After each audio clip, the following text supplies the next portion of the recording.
శక్తివంతమైన ఆయుధమని సమాచార హక్కు చట్టం సాధన కమిటీ జాతీయ చైర్మన్ డాక్టర్ చంటి ముదిరాజ్ అన్నారు. సందీప్ రెడ్డిని కమిటీ జాతీయ సహాయ కార్యదర్శిగా నియమించినట్లు ప్రకటించారు.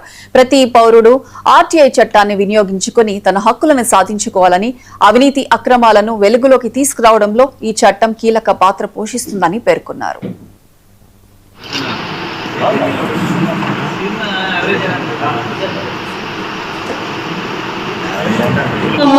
మీటింగ్స్ అయితే 2 మీటింగ్స్ కన్నా అటెండ్ అవ్వేలాగా టైం ఫాలో కావాలనుకుంటున్నాం.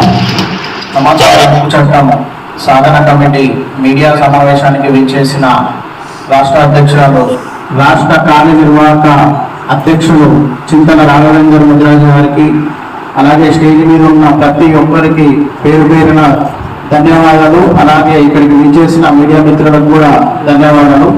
ముఖ్యంగా ఈరోజు ఎన్నికైన సందీప్ రెడ్డి గారిని ఎన్నుకోవడం చాలా మంచిగా అనుకుంటున్నాము. రాబోయే ఎన్నికగా వచ్చే నవంబర్లో మీటింగ్ నిర్వహించాలని అనుకుంటున్నాము.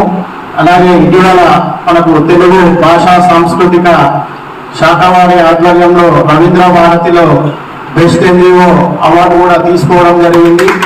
గతంలో కూడా మనకి 2025లో కూడా బెస్ట్ ఎన్జిఓ అవార్డు రావడం జరిగింది.